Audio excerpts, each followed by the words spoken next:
Hello, everybody, and welcome back to another episode of The Drop Room. I'm one of your hosts, as always, Darth Mike, joined, as always, by the lovely Balti Baby. The bearded baby now. This week, it's just us. No guests Yes. this time. You get just a double dose of Darth and Balti, who, yeah, he's the bearded baby right now. I am the bearded baby. I was saying he should have saved it coming for November. Speaking of which, we got to figure out our November campaign this year. Very true. Yours is going to be, you can actually grow a beard. Mine's going to be, look at how bad Mike's mustache looks. It's just going to be a little dirt stash. It's real bad. You can call yourself Dirt Mike. Dirt Mike. Speaking of things that are disappointing and bad, I feel like we should hop right into our topics for this week. Let's do it. Major playoffs. Disappointing? Disappointing, but expected. And I think that's why it was disappointing. Yeah. Because there's something to be said about predicting correctly, but being sad that you were right. In that there was just nothing to really pump you up. The drama was disappointing. The storylines, so the great storylines coming into major playoffs was UKCS. You had Complexity, who came out of nowhere and flashed huge, and they had a hometown boy in Def. You had Big, who were making another run at a major where it's like, the old dogs got new tricks, but then they've also got the young pup Smooya, again, native son, all exciting. And then you've got Hellraisers, who've got their new dynamic duo. And then they just none of them. And then they did just anything. Did nothing. Yeah. They did nothing. Hey, you guys got legend status. Woo! There we go, boys. Now what? There was one close map, maybe two. I think Complexity had a close map and Hellraisers had a close map. I feel like Complexity is also just going to be what CLG was when they made it to the playoffs of Columbus. Hey, and 2 NA teams in playoffs, and then next event they're just going to suck. So I don't know. I feel like Complexity could easily still be on the rise. Yeah, to be fair, the comparison isn't as fair because that CLG roster was the best iteration of itself, but it was also not as good as this current Complexity. So there's something to be said, but I think this comparison still kind of stands. I think the interesting part about Complexity and why I think they'll continue to get better. Oh, I like this video. Hype Astralis. We'll talk about Astralis in a minute, but they're a cheat code. They're not fair. They cheated. By being too good. Good. VAC ban. But the thing with Complexity that I think they'll actually get better as they have more time playing together, more time in the system, is that they're built around an IGL, right? They're built around Stanislaw and Stanislaw's system. Mm-hmm. And when you have a team that's built that way, more time playing together, more time in the system improves it, right? So I'm incredibly happy with how far Complexity came. You wish they'd done a little more on the big stage, but whatever. A lot of them are new to it. It's not that surprising. What Maui was saying last week, where he's talking about how once you get on that big stage, rookies it really sets in. Mm-hmm. Turns out he was right. Our storylines were focused. Of course, Maui was right though. With our predictions, when he predicted the playoffs, he was super accurate. He wrecked us on day 6. We both took Complexity because I finally believed, and then they slapped me in the face with it. You bought into the story. The whole group stage, I was like, no, Complexity, get out of my face. I don't want to I don't want to see you. I don't think of you. I do not acknowledge you. And then when I do decide, you know what, I think this could be the matchup, and they throw it in my face and don't even win a map. So it's it was tragic. I bought into the storyline and I wasted my money, and now I had to pay for it. And Maui was just MIBR 2-0. Perfect score. So that was a tragedy. How dare Maui come on this show and just completely obliterate me? He wrecked us all. He came out with 10 out of 12. I mean, he got every prediction right, and he got the scoreline on half of them right. So big moves, Maui. It's impressive right now. Good moves, Maui. Yeah, good job, Maui. You're a beast. You know what you're talking about. Yeah, you kind of know what you're doing. You kind of know. Yeah, a little bit low key. And then Darth, there seems to hit a snag on the next 2 days of predictions because your predictions are blank. They are red. I was a naughty Darth. Honestly, I kind of forgot about him. I was sailing this weekend. I was on a boat on a regatta. I actually took second place in a race, so I won a nice silver cup, which I don't have right here, or pewter cup. So that feels good. Feels good, man. But as a result of that, I wasn't really watching any of the playoffs. So I didn't see the semis or the finals. That's just my confession right now, just to get it out of the way. So all of this is based on scoreline speculations and what I did watch afterwards, after the fact. But I'll be fair here, Darth. Didn't miss much. Yeah. You didn't miss much, because this is probably, and I actually watched, I don't watch a Thorin video often, but I did watch his video on why the Faceit Major sucked. And I think he made a lot of valid points that this major was kind of lame. Yeah. And the amount of 2-0s were disgusting. Like it didn't feel, I don't know. It just felt to me like any other tournament, you know? Like I was hyped for it when there were good storylines. And honestly, I feel like the Challenger stage was even more hyped than the playoffs. Almost, just because there were upsets, there were curveballs, there were storylines, there were things coming out, there were people proving themselves, there were disappointments. Like that was exciting. And then this playoffs was just like, oh yeah, Astralis are really good at this Counter-Strike thing. Like they're really good. Yeah. And Navi's also like really good, but not that good. I mean, that's the grand takeaway, right? Yeah. Everyone else kind of disappointed. MIBR even disappointed, even though they made it to semis. I guess, yeah, because they had to fight on day 5 in the best of 3 against NIP. So like they had to go 3-2 in their Challenger stage, and then when they made it to Legends, they just had to beat Cole. I'd say they just disappointed in the way they showed up against Navi, right? Which I was happy with that, because there was the whole thing where Fallen said something about, oh, I was surprised at how little Navi prepared coming into the major. It's like, why would you even say that? Like, why would you ever say that, right? Like, why would you ever say that before you play a team? Because then if they win, it's like, oh, well, they weren't prepared. But if you lose to them,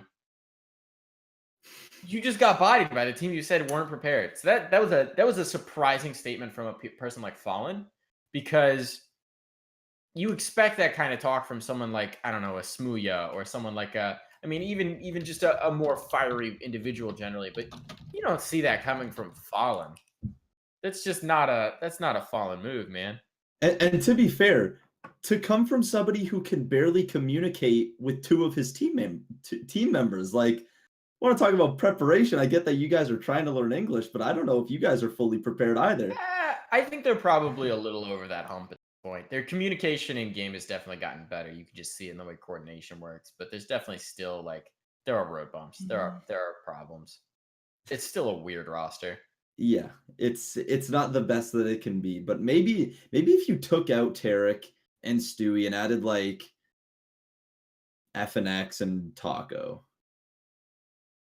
I think you could. That lineup could have probably done some damage back in like 2015, 2016. But I think at this point, that kind of meta is just a little over the hill. Yeah, it's not the current meta anymore.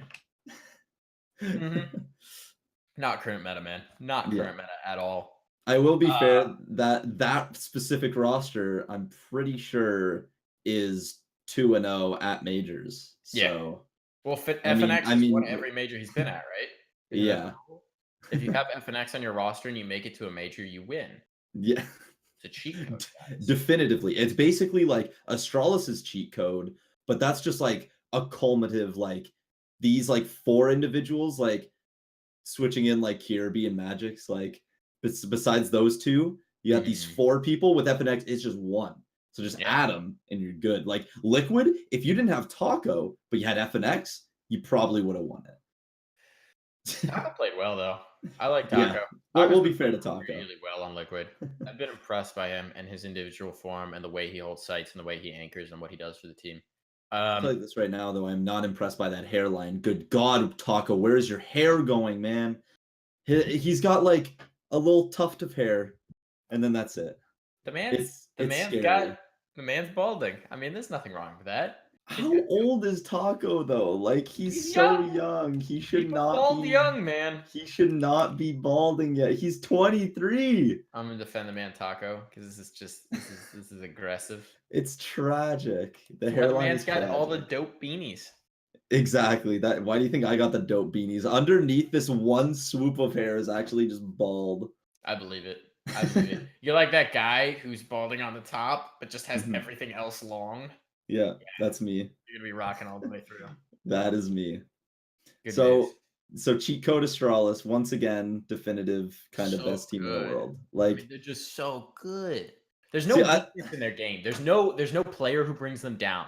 Their IGL can frag with the best of them, you know? Their support players like Zipnix and Dupree, like who even is support on that team? Zipnix is a clutch god.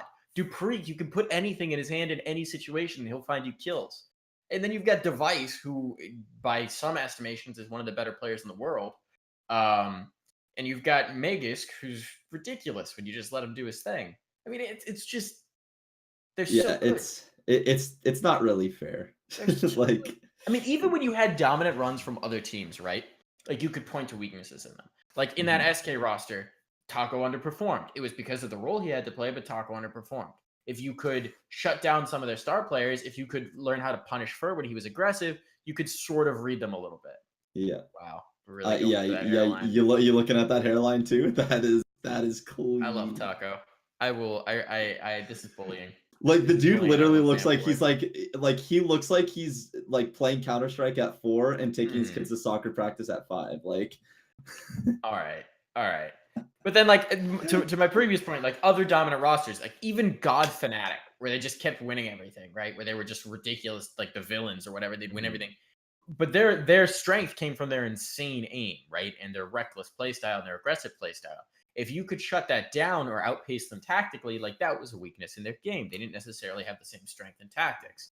For Astralis, it's like they can out aim anyone. They can out tactics you. They've got Molly executes like a insane thing. I mean, their utility usage is just better than anyone else.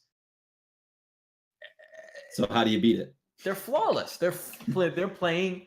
I think someone tweeted out, this is the closest to flawless CS we've ever seen. I think it was Sponge. I'm going to go with Sponge. Yeah.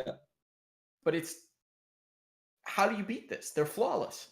And the thing that I like, I'm reading the HLTV interview with Device, is like, he acknowledges that like, it's boring CS, or people might call it boring CS.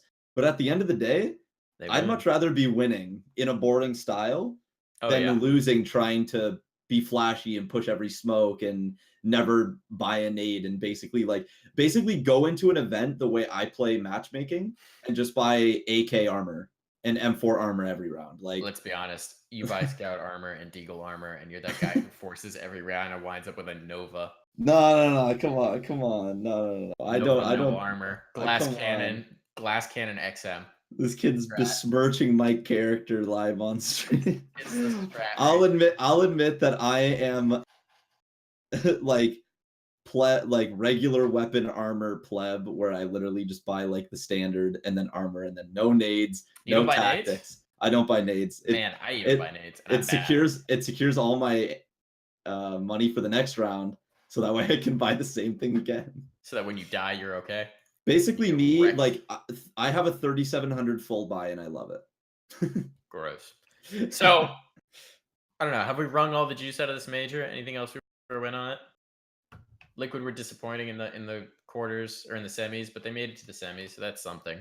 Yeah, there's something to be said about one NA roster, one semi-NA roster. Also, so I didn't do my predictions, but let's just go ahead and say what I honestly would have predicted. I would have probably had Navi over MIBR because I have no faith in that roster.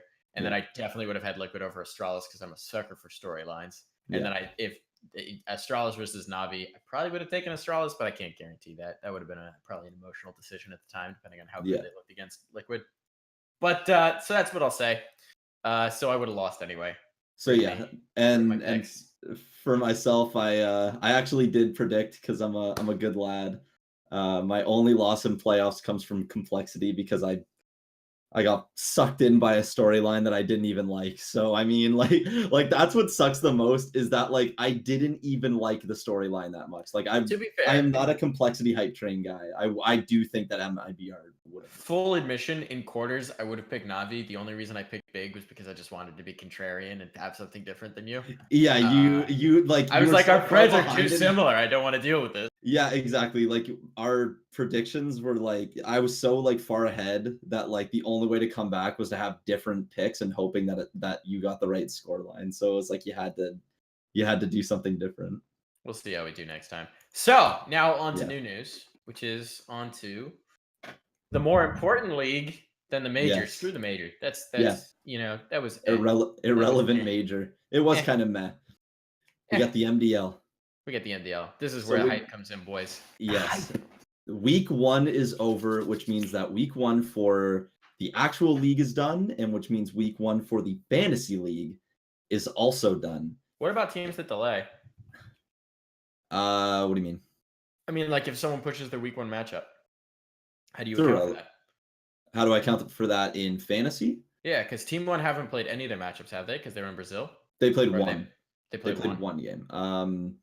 So the way it works is if you play a game from Tuesday to Monday, then it goes in, and if you don't, then it does not, and it goes into the next week or whenever you play it. I thought you were going to when we drafted, you said that you were going to people by week to go back and track it. Right. So originally I did want to do that, and as I was kind of doing the scores, I was like, it's not logical enough to do with the season so poorly executed as it is. So you screwed me there because I should have paid more attention when you said that. So it was super ambitious of a thought to want to change the scoring that drastically, because realistically it's a good way to do it.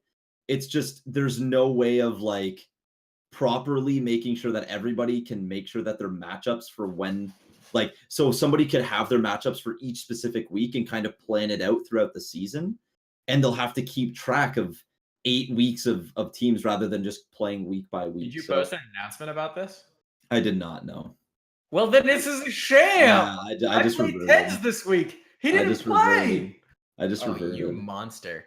I've been robbed, folks. I've been robbed in fantasy. That's why Mitch beat me by 2 points. If I had played a player who had played this week, I could have won. Dude, I lost by 0.75. Yeah, okay, I feel the pain. 5 players who actually had games. No, you ripped me off because you didn't say this was happening. You didn't post anything about this. I'm protesting. Okay. To protesting be the commission. Basically, I am going full Roger Goodell. I'm running this league like shit, and that's just how it is. Okay. Did you hear that? Did that come through? Oh, that came through, dude. Are you okay? My house just got buzzed by a jet. That's unusual. I live near the Naval Academy, so that happens sometimes, but okay. Not often. That's odd. There's a helicopter floating over downtown because it's all flooded as well. So good times. Oh, lovely. Okay. So yeah, I apologize to the fantasy teams that may have to deal with that. To my whole community. Yeah, I have to fraud. Sham. Look, at the end of the day, the format just can't work in a league that doesn't work itself. At the end of the day, ESEA's like scheduling is god awful because nobody plays their games when they should. Realistically, the league runs between Tuesday and Thursday, but games are still played Friday, Saturday, Sunday, and Monday because scheduling and teams clearly can't like schedule themselves on time to play on those days unless you're like Mythic, Bravado, Team One. Okay, this isn't my complaint. My complaint is not that you changed the way you're scoring because I thought it was ambitious in the beginning that you were going to try and match them all up. My complaint is that you didn't tell anyone. Yeah, I thought about it. Damn. I thought about it, and then I was just like, I should just change it and not say anything. Like literally, if I substituted in one of my bench players, I could play Bit.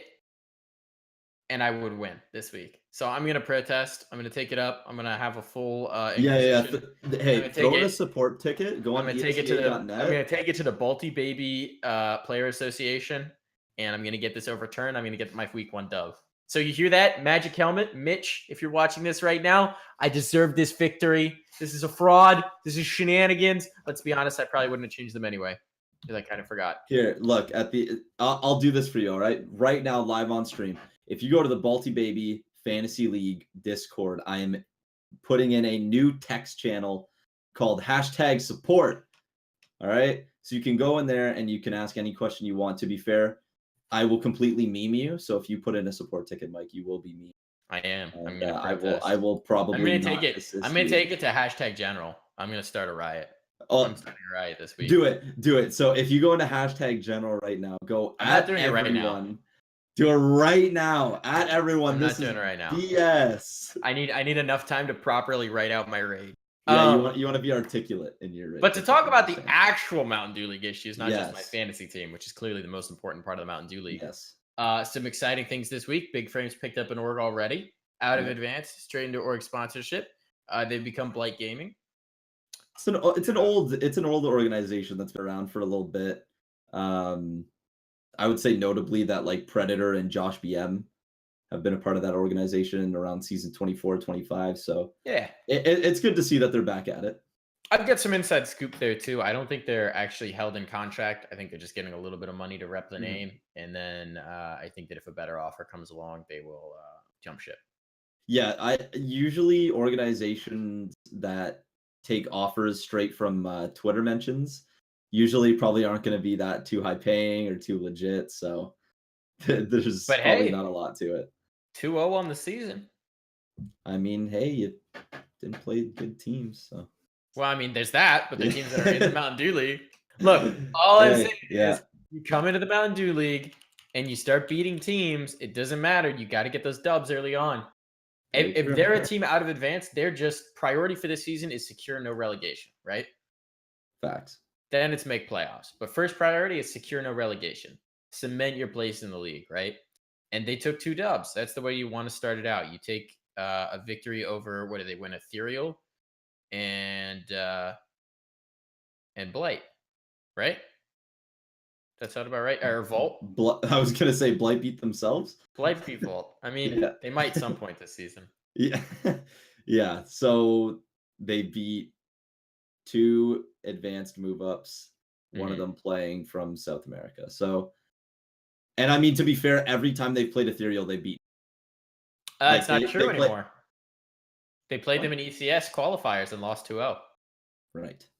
That is. I don't know how serious. To be fair, didn't Ethereal have stand-ins for that game? Am I thinking of the right team? I'm pretty sure they played with Toy and Mizu. I might be thinking of an incorrect team. And Mizu, you're right. Eften, Toy, Mizu, Akrim, and Right. Okay. So, to be fair, it's not the actual Ethereal roster. That's fair. That they beat. Never beaten. Yeah. So, like, if you go back to like the relegation, they played them right away, beat them 2-0. Like Blight beat Ethereal 2-0, and then they beat them later on in the bracket as well 2-0. So, the official roster has never won. So, I guess that continues. It's currently 5-0 since relegation with those specific rosters. Press F to pay respects. Rip. Hard rip. And another hard rip. Dignitas 2 dies, but here's the thing. We knew that, but ESEA didn't fill a roster. They didn't do anything with it. Going to happen. I told you that was going to happen. I believed it. I just didn't want to believe it. It was one of those situations of like, I want to believe that ESEA will do the right thing and just pick a team. Just invite a team. No, they're standing. Their thing is they're standing real firm on this. And everything I've talked to, anyone associated with ESEA who's talked about it has said that they've introduced this rule where they don't want teams to just be added into the Mountain Dew League. They don't want teams to be added into Pro League. You know, they want teams to have to qualify to those 2 stages, and they're holding firm anywhere that they can. The only exception to that has been when Optic moved from Pro League in North America to Mountain Dew League in Europe. And even then, I think that was pretty much forced on them by ESL. It was ESL said, do this because we can't put them straight into Pro League, but we don't want them to go down to Advanced. So I think they're going to hold firm on that wherever they can. And I actually, if you're going to make a rule and you're going to say, look, you know, you have to qualify for the Mountain Dew League. There are no invites to Mountain Dew League. Then make it a hard rule. Now, maybe they could have gone for the next team in relegation, but they had already done that once, right? They'd already done that and brought in Vault, a team who's probably going to get dumpstered by most teams this season. Yeah. And if they just keep doing that, they continue to weaken the competitive integrity of the Mountain Dew League, and that's something that they're trying to bring up, not down. So Yeah. I support this decision from ESEA. It sucks that Dignitas decided, or not Dignitas, whatever the hell they are now, decided not to. Dignitas. Yeah, Dignitas decided not to field a team. I'm disappointed in that regard that they just let the roster slip, because like even if it was just going to be PTR and 4 friends memeing, honestly, they probably could have done half decent in the Mountain Dew League. But Yeah. whatever, they made the decision they made. The roster died. I mean, I don't know. Give it to Mitch. Just let Mitch field a team, right? Yeah. Why not? Why not? I guess you have to Yeah. have 2 players from the previous season. So yeah, get Peter and Mitch, and then just grab a bunch of like FPL players. Bring back Ricks. Ricks That's and Mitch. Ricks and Mitch. Good time. That's a yikes. That's a yikes. That is Solid a yikes, my guy. All I'm saying Yeah. is like it's disappointing that something as valuable as a Mountain Dew League slot is just let go. Very true. It's unfortunate. Especially And now for the team that made playoffs. So now this is the topic that I really like here. Mm-hmm. So Blackout roster loses their sponsorship, and it's due to the players being a little greedy. I'll argue with you on this because I disagree. You disagree? Okay. I think we stand on 2 different sides of this. Okay. So what's your side? No, you go first. You go first. I want you to present your case. Okay, so here's my case. They got an offer. I don't know if I'm able to say direct numbers, so I will make sure that I'm not doing any sort of conflict of interest and that all information is public knowledge. I don't think so. It's not in the Dust 2 US article. It is not in the okay, so I will not release any sort of numbers, but I will say the players wanted more than what they're offered, which is typical of contract. And Blackout was like, no. So we're not doing this. So they revert. So the blackout roster becomes can't win a LAN. And I am saddened by the news because it's unfortunate anytime a team loses a roster. But you'd think that, I understand players wanting what they're worth, but in this situation, it's either I want what I want or I don't want anything at all, and they get nothing at all. So they ask for more, and with their recent finishes, they don't make playoffs last season of MDL.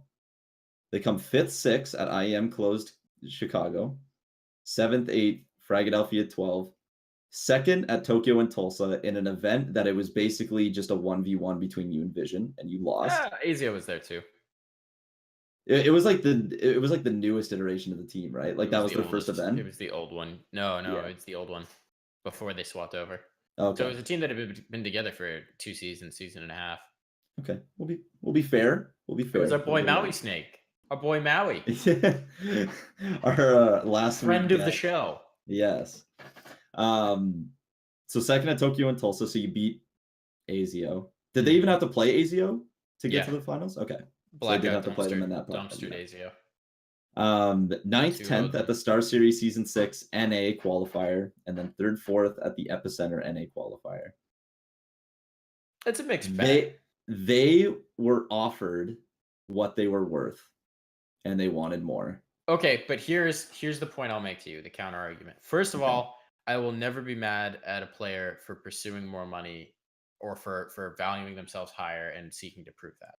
Second, and I obviously don't know the details about that, but I'm sure from Blackout's perspective that what they were trying to do is they were trying to lock them into contracts. That would mean that if they qualified for Pro League, they'd still be under contract with Blackout. Probably a 2-season or 3-season contract. That just makes sense from the org's perspective. And that makes complete sense from the org's perspective. Yeah, if you're going to invest in an MDL team, you're basically investing in the chance that they make Pro League.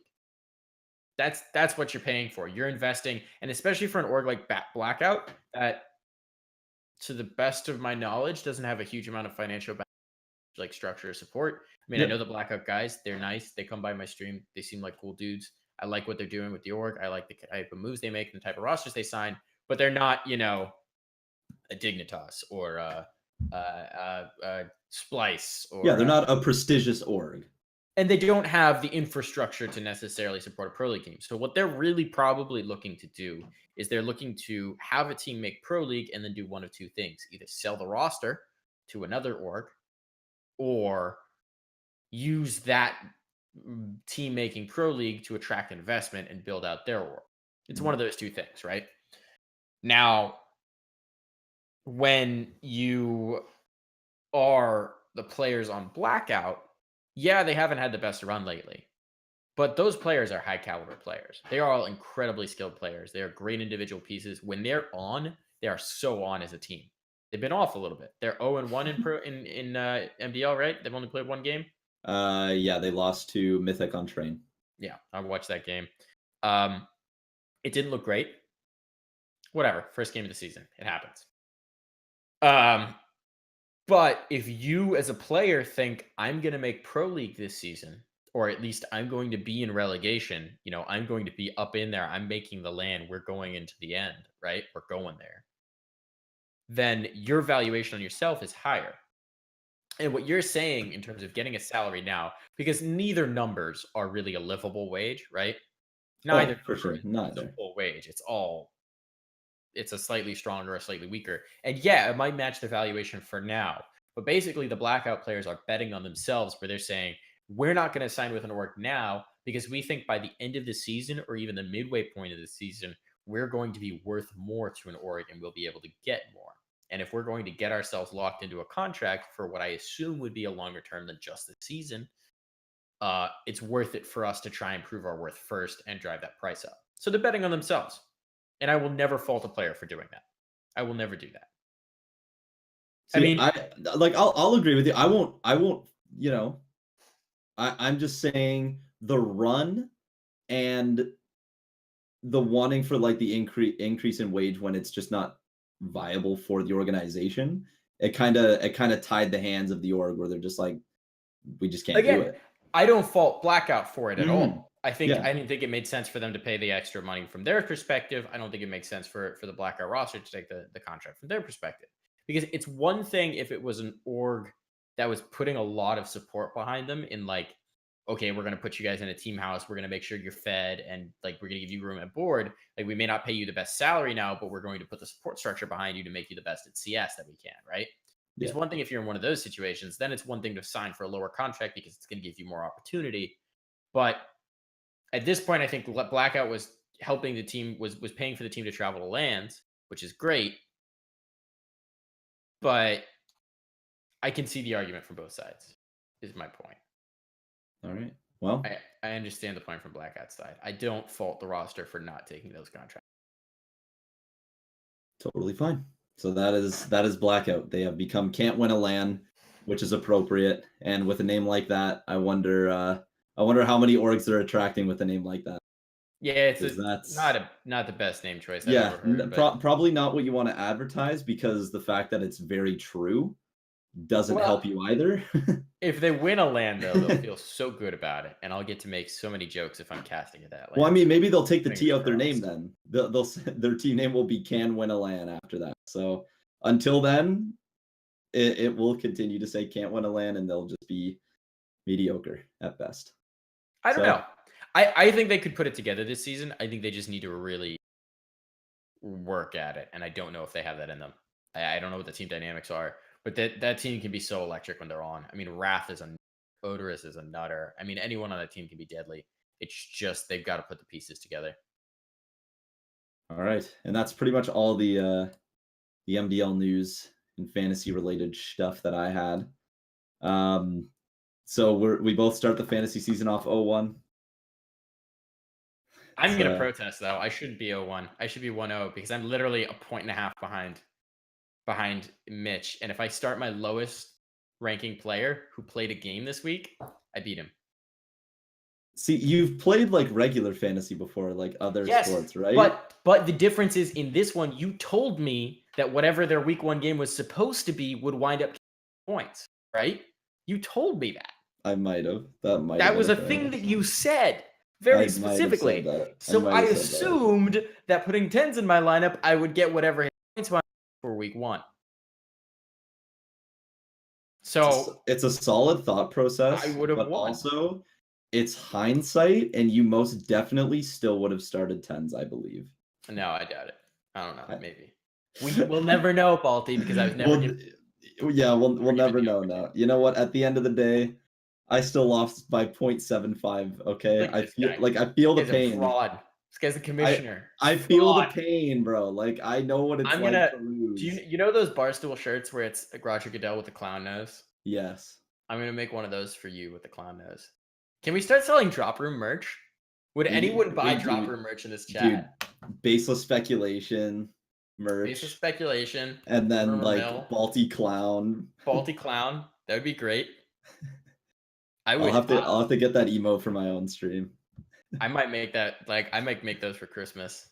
I might try and make some merch, and like maybe that's what we'll do for Movember. We'll do a merch campaign. Donate, get merch. Campaign. Let's do it. I gotta figure that out. All right. So in the grander scheme of things, outside of the MDL, there is lots happening roster-wise. Outside the MDL. Yeah, outside the. You know what? We're done for the day. We're done talking about MDL. Man. There's some exciting MDL related things on the horizon. Ooh, stream related things, MDL casting related things. I don't know. That hasn't been announced yet. We'll find out soon, hopefully. Okay. Fingers crossed, because the MDL started. But waiting on that. Yeah, it's kind of happening right now. So, Cloud9, no Stico, but they add Flusha, which they did confirm today. Yeah, and they didn't just add him as a stand-in either, because that he was stand-in. They signed him to a full contract. Yep. He's now a permanent member of the team, which is really kind of fascinating. It's a bold move. Very, very bold. I don't know if I'm all for it yet, because usually any move C9 makes now, like basically any move they've made after they won the major, I've just kind of been like, okay, like you guys, you're doing great, sweetie, you can do it. And then, they make this move and I'm just like, okay, so they're using Golden and Flusha, who played together, won an event together, so I like that. But then together with Automatic Rush and Ska, I'm just kind of like, okay. I'm okay with it, actually, because here's my thinking on it. First of all, Cloud9 and whatever their form is right now is poop. Dude, it's terrible. Just awful. It's really disappointing. They've won, I think Stico said, like 3 maps out of the last 3 lands they've been to, or 2 maps out of the last 3 lands. I mean, it's just disappointing. You can't play at that level if you're an organization like Cloud9. You just can't. It's disappointing. Now, part of me wishes that they do what they did with Stewie and go for a relatively unknown talent and try and target somebody like that. The question is, who do you do at this point? There's not really like there are standout talents, but they're still so young and so raw. Most of them are like just turned 16, or Snakes. Yeah. That I don't think they do well in an immediate transition to Cloud9. I mean, Stewie was young, but he was 18 as opposed to 16, Well, I mean, they were poaching him when he was, poaching, but they were trying to get him when he was 17. So he had to wait to sign the contract when he turned 18. It was like 2 weeks. So, yeah. But I mean, there's still a dramatic difference between like about to be 16 or being about to be 18 and having just turned 16, just in terms of maturity. Like, very true. I'll stand by that. But here's the thing: Stewie was so raw for so long, and they took a chance because they actually had like the support structure, I guess, to like want to build him as a player. Yeah. And I wish they would do that again, because it took a little bit, but it won them a major. I guess my question now is, do they have that structure around them now? The sad part is that they probably don't. Like, who are the developing forces around Stu? You had Nothing, who is a terrific role model from everything I've ever seen about Nothing. He's no longer with the team. You had Stunna as their manager, who, was a good manager for a long time. He's no longer with the team. You've got Valens, who is by all measure a very good coach. He's still there. Great. You've got Valens. Ska was a good role model at the time. His motivation's been called into question a whole lot recently. I mean, since the major, and it's just kind of hard to tell with Ska. Ska is kind of an enigma. Yeah. So I think good influence, maybe not. I think the best person to say who was his teammate was actually kind of Shroud, because he lived that same kind of Cloud9 story of just being some pug star and then he came into the team and was kind of successful. So we had that, like, it was the same kind of feeling of being like a young aimer joining an established org like Cloud9 and facing like a little bit of scrutiny. Yeah, I mean, maybe. I don't know. Shroud is. I almost feel like Shroud became the thing that, like, Stewie hated. The guy Like who had later all this on? talent, and yeah, later on. I mean, maybe at the Yeah. time great, but all this talent and didn't have the drive, you know, which was why Stu alleged or supposedly left Cloud9, was that they didn't have the drive that he saw in the MIBR guys. I mean, it's super hard to say from the outside in. This is all, folks, baseless speculation. Of course. We can throw up the graphic. Do we have the graphic at this point? I don't think we have the graphic yet ready. I think my boy Griff is slacking. Slacking, Griff. Slacking. He's busy doing other things like running Hugh Fest, $50,000 Overwatch lands and whatnot. Yeah. He's kind of a big deal. The fact that he even associates with us is crazy. Griffin's a superstar. We're happy to have him. Hearts to Griff. Hearts to Griff. Love you, Griff. I don't know. Dude. It's there! Yo, he is a superstar, bro. This guy's nuts. I'm happy. You did it, bro. Beautiful. Baseless speculation. That's the name of the game. I'm working on it. That should just be the name of the show at this point. Hashtag baseless speculation. That should be our hashtag. That should be. Yes. I'm actually into making that the show hashtag as opposed to hashtag drop room. Yeah, I like that. So baseless speculation in action. We got marketing right here on the show. Let's do it. All right, that's the new hashtag. Guys, spam out hashtag baseless speculation. Talk about this show. Let's get the buzz going. Let's draw in the views. Come on, boys. Yes, I know we moved to a new time slot, but we need those views. We need them. Exactly. We gave up our time slot to the R6, but we still got it. All right, we're still on. Those monsters. Yeah, they think their game is so good, even though it kind of is right now. I haven't played it. I still haven't played Rainbow Six. Super fun. I should probably get on that. Quality game. And those guys know what they're talking about. Got to learn how to cast that game too. It's a good game to cast. Might need to learn. Moving on. What time? Renegades. Yeah, moving on. Definitely moving on. Yes. Renegades. They're not an NA roster anymore. Gone. Nifty. More than likely looking like he's gone. And Jacob looking like he's going back to Norway because they might be bringing in, is it pronounced Ilias or Liaz? I don't know. The Australian player, and they're bringing in Alistair. So they are going full Oceania. Full Oceania. More exciting, I want to talk about Nifty first. Because, okay, so here's the thing about Renegades. They're no longer an NA roster. They got rid of their American coach. They're getting rid of their American IGL. They're going back to being Aussie transplants. Okay, great. Cool. I'm actually happy that they're going back to full Aussie, and I'm happy that they're making changes because they've needed to.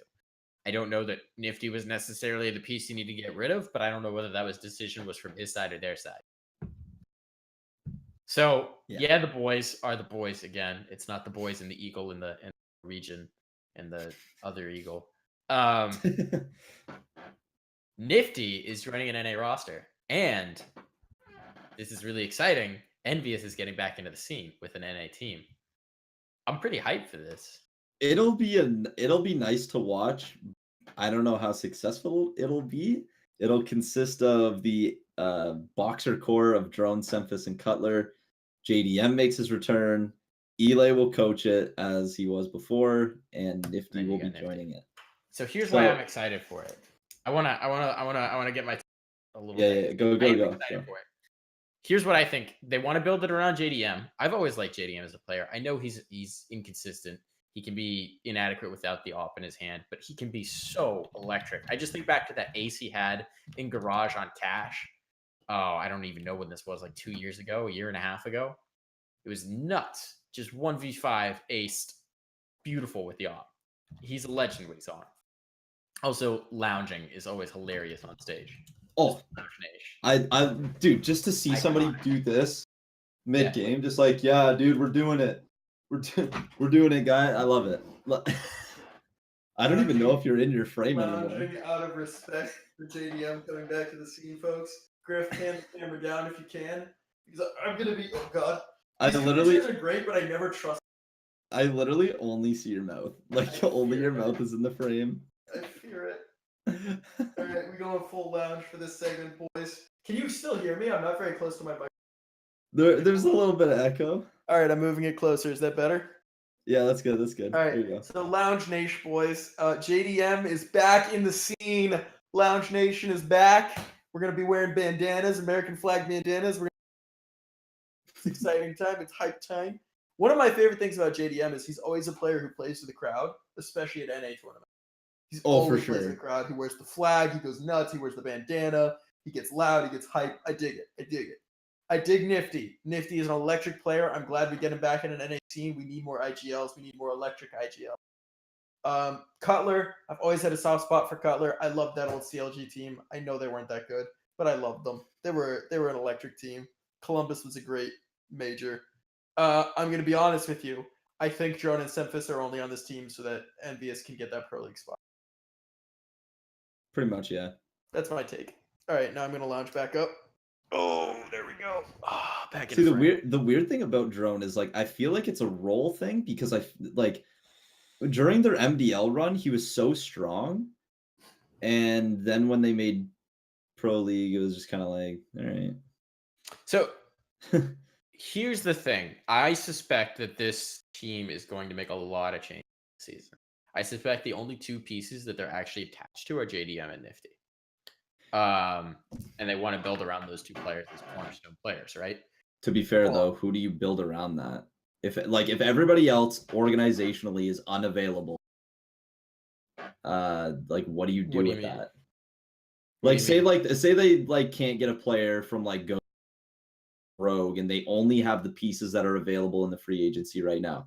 Do they rely on EU to bring in players? I think at this point what they do is they run with this roster for the first however many games they're required to by contract to keep the slot, right? Yeah. And then from there they get basically it's a prove it for Jerome, Semphis, Cutler to see who they want to keep on. So then if you decide that you want to keep on, one of those or two of those, if you want to keep on two of those, then you can just start swapping and testing out players. And if you have that set core of 4, you can get way more adventurous with who you pick up as the 5th. You can look for an MDL player. You can bring up a player, a promising young player like a Snakes, like what's happening with Neptune and Ghost. You can bring up a promising young player like there's a lot of promising young talent. You can look for like a Psalm, which honestly, I think the fact that Psalm is not playing League CS right now is going to hurt him. Yep. I'm disappointed by the decision, but it's the man's decision. I get it. He's got to build that stream, dude. I get it completely. I mean, he goes to school like that is a huge time suck. Like it's there's a lot of things, and if he wants to maintain the stream while maintaining the school, then yeah, he's probably gonna have to let the League CS fall. I just wish he'd made another choice because I care about League CS and I don't care about his stream. No offense, Sam, I just don't really care about streams of people who aren't personal friends of mine. That's my thing. It just doesn't do it for me. But they can get adventurous. They can build a team. They can build the pieces, right? This is an interesting circumstance. Envious, a traditionally American org that was in the French CS scene for years and years and years, made a clean break. And now they're coming in, and if they decide that they're playing the long game, and I really hope they do, I hope this isn't just like a Dignitas where they pick up a roster, hope it works out, and if it doesn't, drop them. I hope they're playing the long game, and I hope they take this as a chance to try and build and develop a roster in a serious way. That's what I hope. Yeah. I have high hopes. It's a high hope for NACS on that one. I don't know if we kind of see that org loyalty all the time. I think it'd be smart. I think it'd be smart on their chance to basically take this opportunity. They've got a bunch of cast-off pieces. I mean, Nifty's really the only one who's even can be remotely considered a prestige piece at this point, right? Yeah. Like JDM has been teamless for a long time now. Cutler and Semphis. Cutler, Semphis, Drone haven't done anything. Yeah, they got dropped by Splice. They haven't really done anything in a long time. They've been sitting pretty, waiting for Pro League to start. Is basically what they've done. Yeah, So they have a chance to tinker and try and build a roster in a big way. And I think that if they take the time and they take the investment, and this is what I hope for them, I hope that they understand the situation they're getting in and they want to just build that roster for the long run. And I think they could do it. I think it could work out for them. All I have right. high hopes. So Ghost have brought in Neptune again to fill their last spot. Crystal is gone out of there, and Neptune has been scrimming with them, and I'm like iffy on it. Really? I dig I'm it. I'm not like some big Neptune fan. I like Neptune. I think Neptune plays. I think Neptune plays to the level of the players he's around. I think when he's with really good teammates, he plays excellently. When he's with mediocre teammates, he doesn't play that great. I think he's an interesting player in that he's not like a Snakes, where even if he's on a terrible team, he's going to grab 35 frags, right? Like he's a different kind of player, and I don't hate the move from Ghost. Because as an organization, they have familiarity with him, so they know what they're getting themselves into from him as a person. If any org knows, it's Ghost. Mm-hmm. I mean, based on the whole previous How Old is Neptune saga.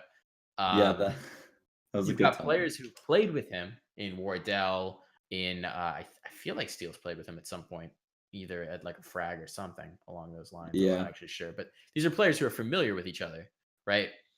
And so you're bringing him into a circumstance of a team that's promising, a team that's not going to have sky high expectations because they can't make some tournaments. So there's not as much pressure of like, we have to make the major, because they're probably not going to make the major. They have to steal for majors.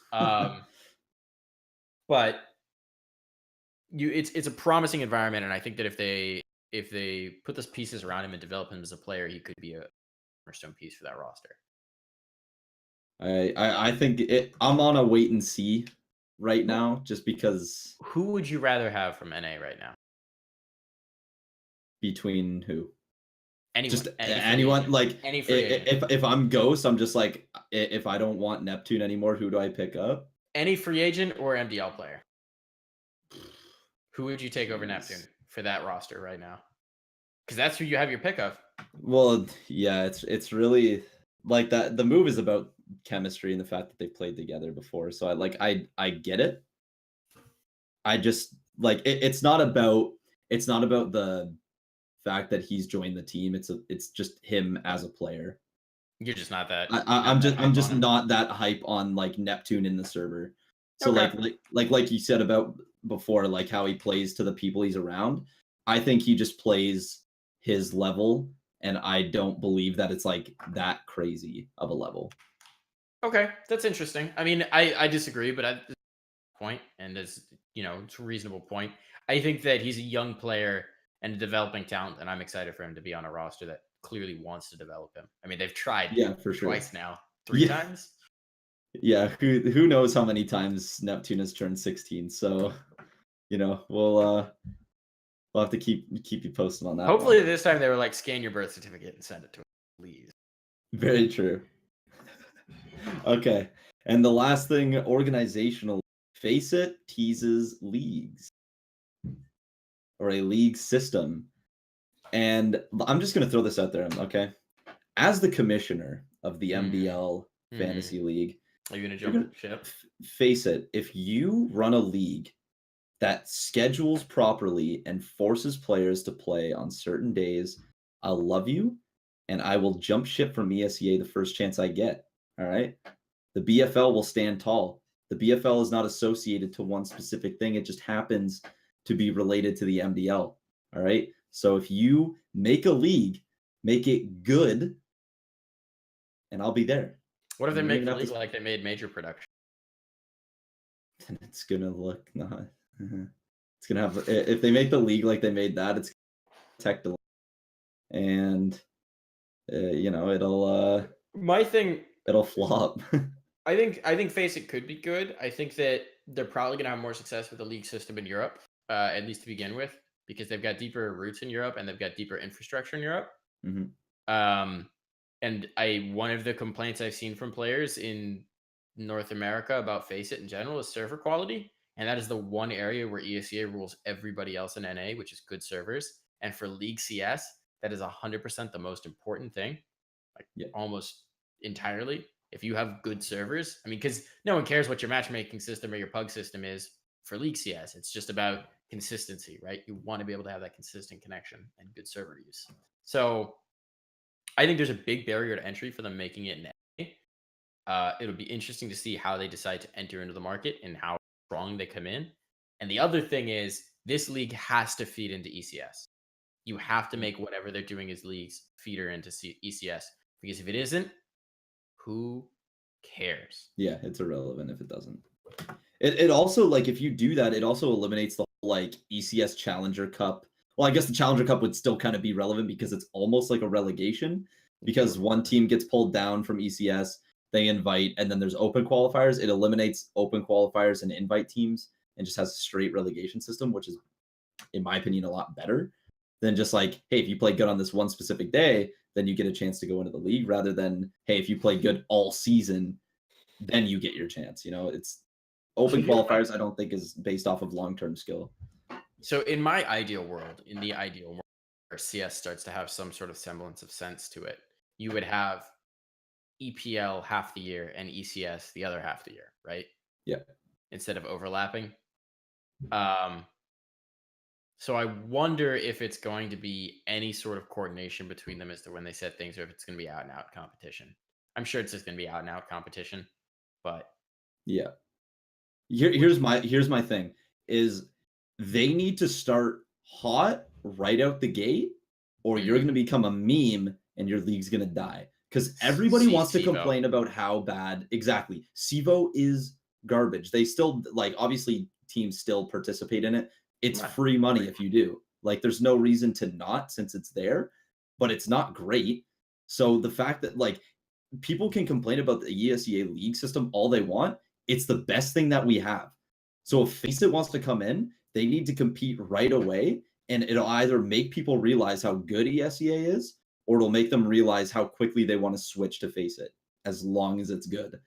So I think, like, first season, second season, however long they run it, it needs to be damn good. Even if the first one's a little bumpy, you got to come back strong the next time. And if you don't, it's going to look rough for you. Yeah, that's a fair assessment. I'd say that's a very fair assessment. Speaking of ECS and FACEIT and leagues and all that stuff, we should probably talk about ECS Challenger, which has been going on. Yes. So, teams... oh, go ahead. No, sorry. I was just going to say qualified teams. Okay. Open qualifier is over. Yeah, open qualifier is over. We got Gorilla Gang, Bravado, AZO, and LMFAO, which is Ren's, MOTM, Nervous, Tacitus, and 4-Pack. Yeah, so probably the strongest team there. IMO. No. Okay, bud. Yeah, other than that, Complexity were the Season 5 team that are being brought down into the Challenger Cup. And then they are going to invite 3 teams. Didn't they wind up forfeiting like half the games? Oh, I guess they did invite their team. So Furia, MIBR, and Team 1 were the invited teams. Ooh, originally when I was doing prep for this, they hadn't announced it. So I guess in the time that I slept and woke up, that they did. So Swole Patrol vacant. Rip Swole. That is quite unfortunate. So there are 2 spots available. Is there a chance that a qualified team makes it? This is going to be rough. Mostly, I mean, it's not even just a chance that a qualified team, a chance that a team other than MIBR and Complexity makes it, right? Yeah, that's very true. Like, only 2 get through, and MIBR and Complexity are in the tournament. Yeah, we're talking about major quarterfinalists, semifinalists, high prestige teams. And the thing is, I don't think this Complexity roster is that same one that played the ECS Season 5. No, it's the major qualifying one. It's the one that made the quarters at a major, right? Like, yeah. So the previous team was team with I mean, it was the old Complexity. I think they forfeited part of their games. It's very different. Probably. Let's do a quick little search here for you, since we can't remember. Oh, Church has some juicy details. MIBR is at Blast Istanbul. So they're going to be playing from Turkey at 3 a.m. with 150 ping. Or they might forfeit. So MIBR, actually, never mind. MIBR is not making it. So Complexity, I think, is locked into one spot. But I actually think most of these teams can beat MIBR if they're playing at 4 a.m. with 150 ping. So the old roster was with Peter and Slemmy. Right. Yeah. The Slumdog roster. So no wonder they weren't that great. Okay. Anyways, so now the team is actually better. Great. And I hope. So here's the thing: MIBR plays with 150 ping. I don't think they can win. I don't know if they qualify. I still think they can, take a map off qualifying teams. Here's the thing: playing with that much ping at 3 a.m. while you're playing another tournament. Honestly, I think if they care at all, they just forfeit. Yeah, they probably will. Right, we're not doing ECS this season because that's just unreasonable for a team to have to deal with. Second, when you have that kind of ridiculous ping, people are just gonna bully you, right? They're just gonna bully you in the same way that you saw NTC get bullied in the Mountain Dew League, where they just wound up quitting. Is as soon as people realize that they could just abuse ping advantage and run jump peak with a Mac 10 and kill everybody, they're just gonna do it. Why not? Yeah. So I mean, when you've got a team like Gorilla Gang, amazing aggressive fraggers, they're gonna do fine against an MIBR with 150 ping. I don't care how good you are, you're gonna get abused. All right. Brazilian teams. Furia and Team One get an invite.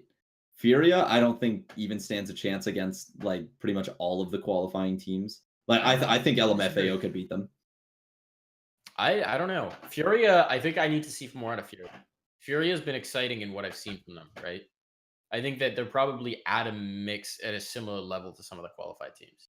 I think that they're going to wind up in Pro League not in Pro League, in MDL next season. Mm-hmm. The Pro League of my heart, MDL. But I could see them doing damage at this because again, they're all together, they're all in a team house, they have that level of coordination, they're prepping for this tournament because it means a lot to them if they make it to ECS. So they're going to be putting in more homework than a lot of these other teams. Now, same side of that coin, you can say the same thing for Bravado. So Bravado, Furia, Team One, teams to watch out for. Gorilla Gang, incredibly strong. And hey, don't forget that Gorilla Gang scrims just as much as everybody else. All right, don't you forget it. I will never forget it. I figured I'll bring back the meme. You know who I'm interviewing this week actually on Dorf Talk? Is it Vanity? It's Vanity. Vanity's gonna be doing it. So we're gonna hear a little bit of insight all from right. Vanity himself. So ask that kid about scrims. I'll ask him about scrims. But Vanity going to be coming on the mic Thursday at 8 p.m. Eastern Standard Time. So keep an ear out for that, folks. That's a little sick plug. Sick plug. All right. So first matchups: Complexity versus LMFAO. It's Complexity. I was about to say it's LMFAO. It's Complexity. LMFAO. Complexity. LMFAO come out and dumpster Complexity. Hey, look. Map, I will be a believer. Look, Renz and Ian, I like you guys. Not that much. I don't know if I love you that much. All right, no. like I don't know if you're there yet. I don't know if you're like major quarterfinalist level yet. So we'll see. Bay. Bravado versus Furia. I'll take Bravado 2-1. 100%. I'll take Bravado. Team One versus Gorilla Gang. See, I know you're not a Team One guy. I feel like you take Gorilla Gang here. I probably do take Gorilla Gang, but I like Team One. Team One's been getting better. They have. I think this could go either way. I'll be fair. I'll take a Gorilla Gang on like a 51%. I think I give them more 60-40. I give them 60-40, but definitely either team could take it. But I take Gorilla Gang 60-40. And MIBR AZO. MIBR 150 ping with I take AZO. Yeah. You just gotta send snakes around every corner with a Mac 10 kill. Yeah, let's see. Team House internet or Turkish internet? Snakes go kill. Yeah. What if they make the server like Chicago too? Ooh. Just make it really hard on them. See, here's the thing. East Coast server. With AZO basically getting a free win, especially if MIBR forfeits, they go up against Gorilla Gang or Team One, and then they move into the winners finals, almost qualifying for ECS. That looks really good for them. Gorilla Gang Team One's gonna be tough though. Gorilla Gang Team One, yeah. I don't know if they're ready to take it. If AZO's ready to take either one? Well, no. I mean, yeah. Honestly, I think they can. It's such a weird state of the team right now, right? Because this is going to be their full roster. Presumably, they're playing with Grim and Voltage. Yeah. You've got Frosty K, Voltage, Snakes, Infinite, Grim. Presumably, you're playing this with your full five. but they don't normally play with Voltage, right? Like they scrim with Voltage sometimes, they scrim with Sevzi sometimes. Like it's chaos right now. So that roster is always a bit of a wild card. I think that they have so much promise. I just think they're a wild card. Yeah, it's usually Grim who sits out in their MDL matches with Sezi replacing him. And they play Voltage at least what seems like full time right now. Mm-hmm. So I imagine obviously Sezi will be sitting out.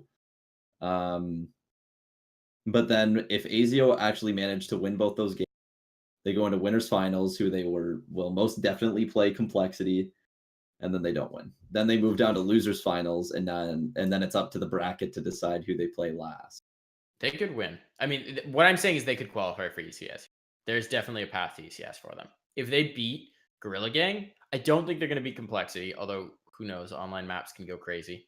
Yeah. I don't think there's really a universe. I put that at like 95% that they don't beat Complexity. Yeah, it's not going to look good. But they can take a series over any of these teams in the bracket if it breaks their way. All right. I'd be most worried about them playing a Bravado.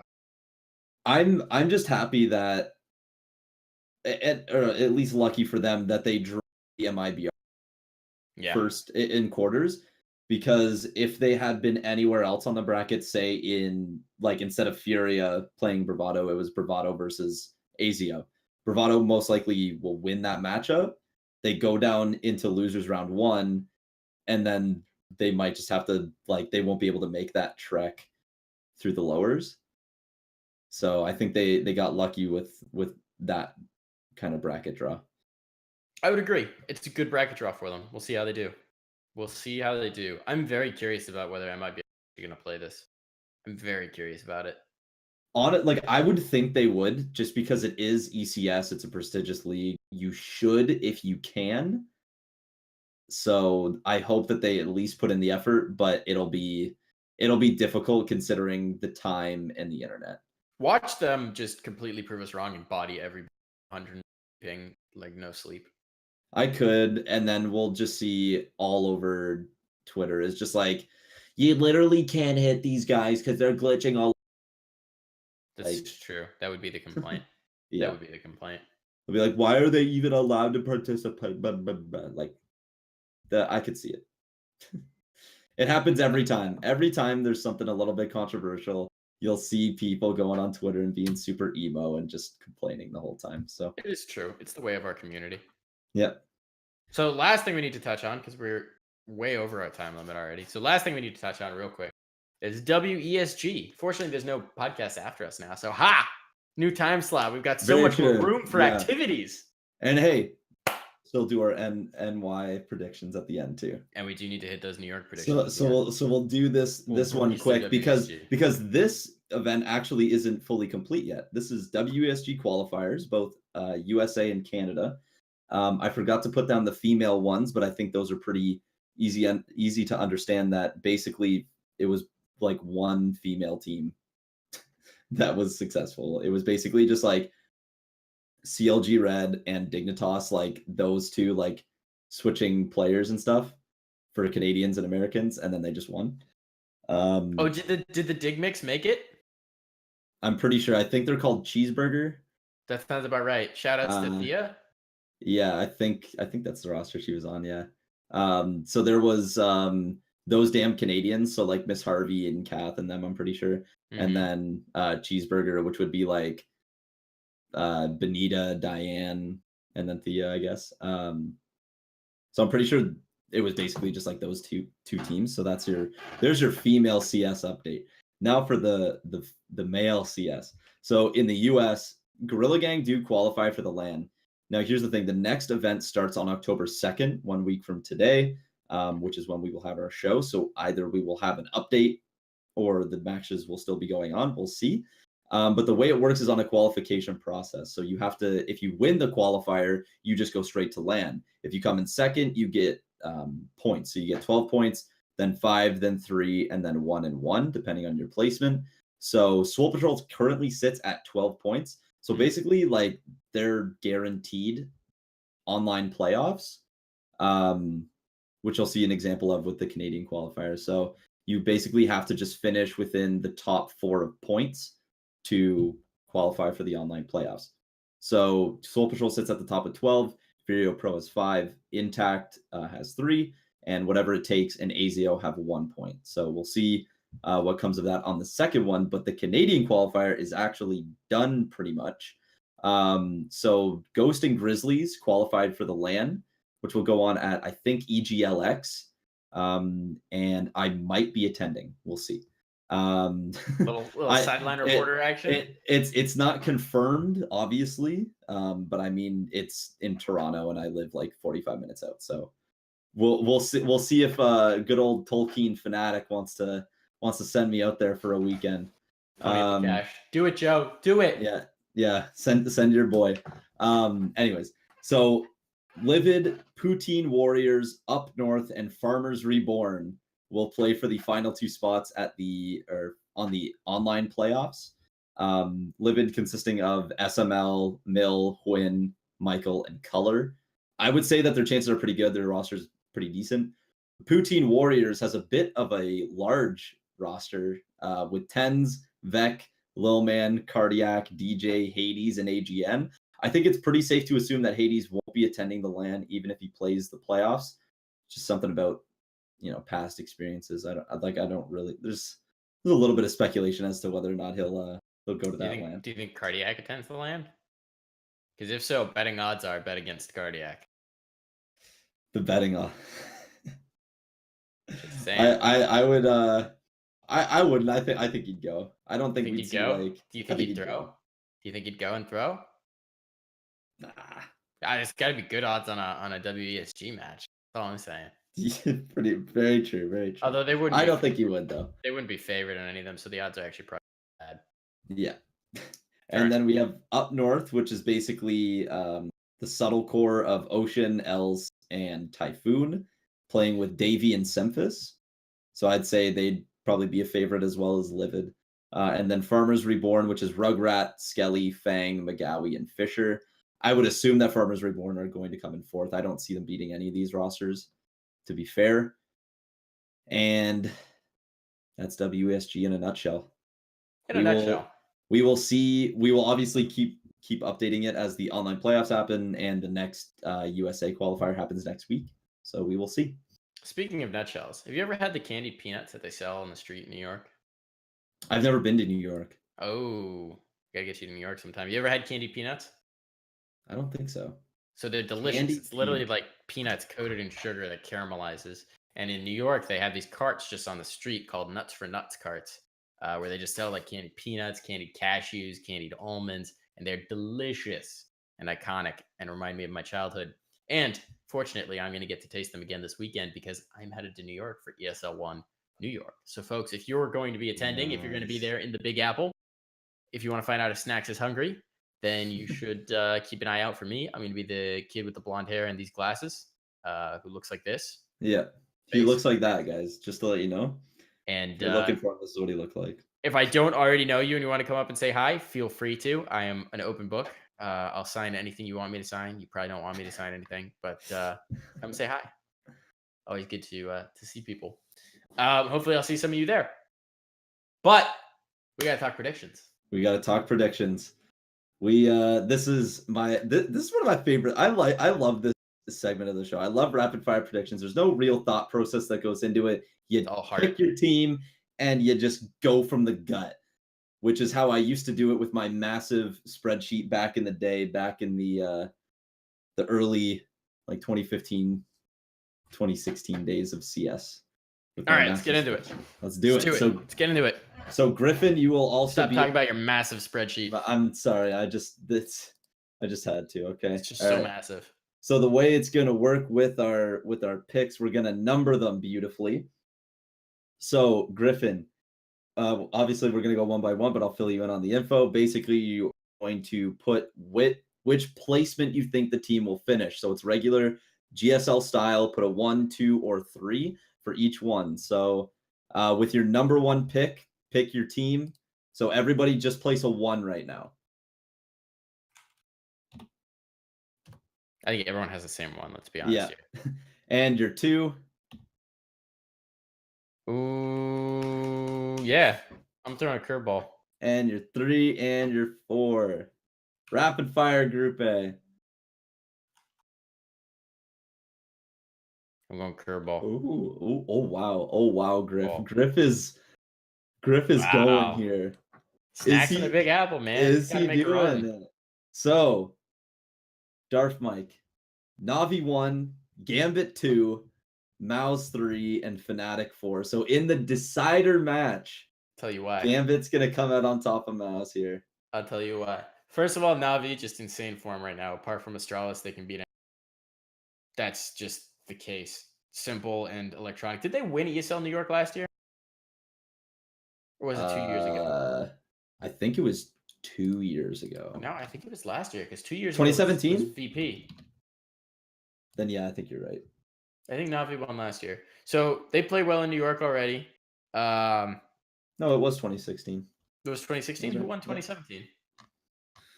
Was it Astralis because they won everything? Or was it an American team? Was it Liquid?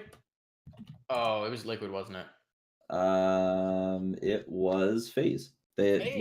You're literally naming the second place teams. You're naming FaZe, was that who was on FaZe at the time? Was that Croman? Nope, it was Olaf. It was like it was like vintage good FaZe. Okay, good FaZe. Right. Okay. My sense of time always gets skewed in Counter-Strike. But so yeah, anyways, you basically named the number 2 teams. Like VP came in second in 2016, and then Liquid came in second in 20. So Navi, I think, will take it easily. They'll get out of this group, and then it's going to be a squabble. But here's why I think Gambit's going to make it through. This is Hobbit's last tournament with this roster. 100%. They're benching him. He's seeking a transfer. So I think they all throw caution to the wind. They play with no pressure. They just do their own thing, and they just frag out like crazy. Hobbit has an amazing game. It's his audition for another team, and they make it out, and they make it into playoffs. Mouse, I would love to give it to Snacks because it's iconic. Snacks, it's the Big Apple and Snacks is hungry is an iconic call. But I just have not seen anything from Mouse as of to inspire me in the slightest. Fnatic just got rid of Flusha, or Flusha chose to leave. I don't know. I don't know. We'll see what Fnatic does. I don't have high expectations for them. All right.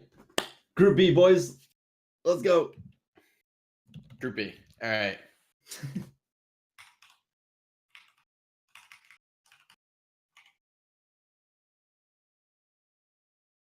I'm going with the big boy FaZe pick here. Nah. I'm going with big boys. Who calls? Nico call? Kerrigan call? I don't care. Bringing in someone else? I don't care. It's gonna be you. What you think Kerrigan calls? I don't care. You don't care? You think they're just gonna raw aim it? Aim God it? I think they're gonna raw dog it. Raw dog it. They're gonna raw dog it. Ooh. I think Liquid's gonna recover from disappointment and be like, NA crowd, time to go nuts, and they're gonna come out on top of the group. I think NRG. That's mostly a heart pick. Honestly, I think FaZe probably makes it a second over them. I'm gonna be completely honest with you. But I hope NA event, bro. NA event. I hope NRG just comes out from having had to sit there and watch the major from home, and they're pissed off and they're mad and they're gonna go nuts. You know what? This is what I'm gonna do. And we all put G2 fourth because G2 is so boring right now. Oh no, you just changed it. I'm gonna change it. I'm changing it up real quick. You are not confident in NRG, huh? You know what? Here's the thing. I literally the sketchiest. Okay, chill in the chat. All right. Look. He does this all the time. He swaps preds constantly. What do you mean swaps preds? He has no integrity. This is the commissioner of a no integrity. Oh my god, you're right. You know what? I don't have an integrity bone in my body. Okay. Impeach. I'm switching it just because I'm gonna believe in the major qualifying blunder, and I think G2 will pull it out. Smiths to pop off. You don't believe they'll pull it out. You just believe they won't. Don't believe they'll pull it out, but you cut off. What'd you say? I mean, you said you'll believe they'll pull it off. They won't. You don't believe it off. You think they'll make third, not fourth. That's still being eliminated in groups. I know. That's fine. You just think they'll win one VO3.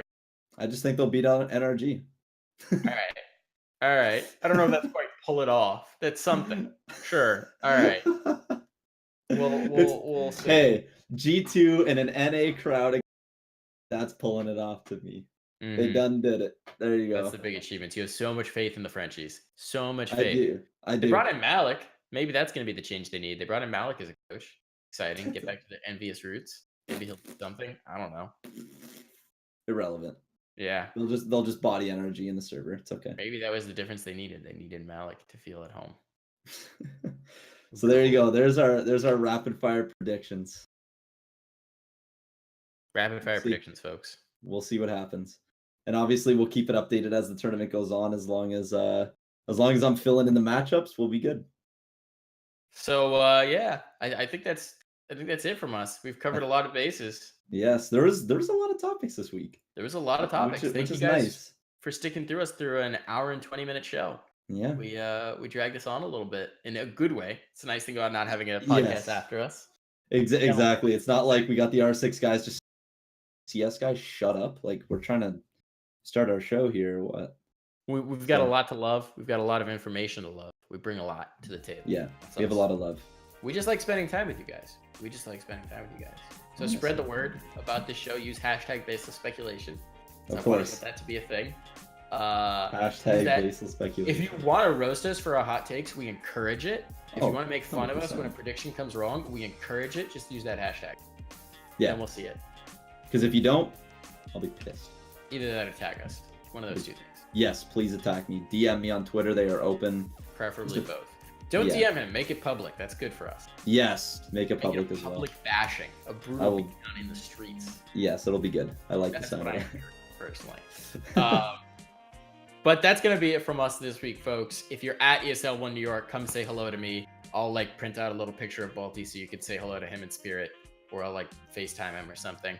But come say hello to us. Come say hi to Griffin. You can see what Griffin looks like. I know you're all wondering what Griffin actually looks like behind his camera. You can come see Griffin.